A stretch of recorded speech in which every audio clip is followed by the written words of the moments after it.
Welcome to today's deep dive. If you're building a business, you already know the highlight reel. Oh, definitely, the flashy stuff. Right. But today, our mission is unpacking the hidden, frankly, exhausting realities of being a founder.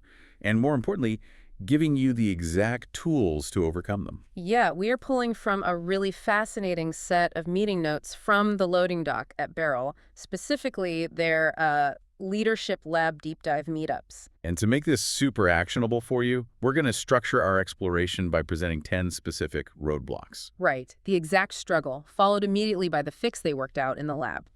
We can group these loosely into operational failures, team dynamics, and, the psychological weight of leading. So let's start right in the weeds with struggle number 1, decision fatigue. Being completely wiped out from calling every single shot. You just start second-guessing everything. Exactly. And the fix here isn't telling founders to make better decisions. It's adopting simple frameworks, like the reversible versus irreversible rule. If a decision can be easily undone, the founder literally isn't allowed to make it. Right. The team has to. It instantly clears the brain fog. Which forces the team to step up. And that ties into struggle number 2, being the bottleneck. You know the trap? Growth completely halts because nothing moves without your final approval. The classic, if I don't do it, it won't get done mentality.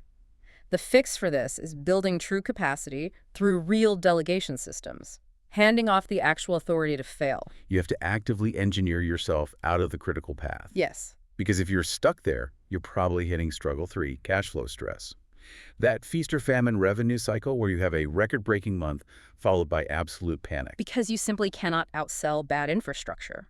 The fix for cash flow anxiety is strategic forecasting. You have to step back and build predictable, recurring revenue models. Rather than just sweating that end-of-month sales scramble, which requires a huge mindset shift, bringing us to struggle 4, scaling without structure. You grow too fast, and suddenly everything is just reactive chaos.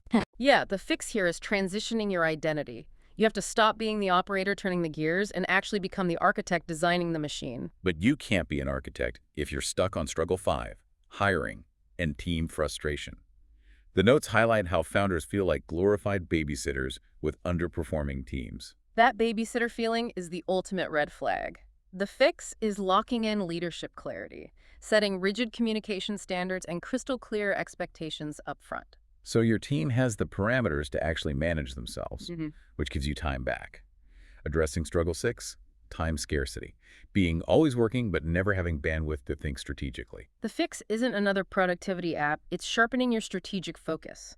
Mastering prioritization by ruthlessly blocking out time for deep work. Because without that time, you hit struggle 7, lack of strategic clarity. You're moving fast but constantly doubting, are we even building the right thing? The fix is to hit pause, recalibrate the vision, and build better decision filters.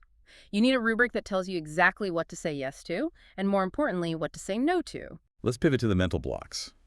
Struggle 8 is isolation. It is incredibly lonely at the top. It is. The fix is engaging in peer-level conversations.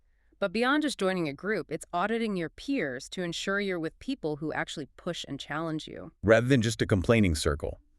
And that challenge is necessary for struggle 9, the fear of the next level, the pressure of success, and the fear of losing control. What got you here won't get you there. The fix is identity expansion. This essentially means grieving the scrappy startup founder you used to be so you can step into the executive role. Grieving the old you. Wow.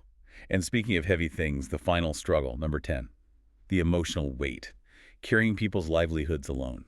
The fix for this isn't found in a business strategy, it's personal. Prioritizing internal stability and building personal routines that keep you grounded when the business is volatile. So what does this all mean for you listening right now? The overarching theme is that scaling a business successfully requires upgrading your systems, your connections, and your own mindset.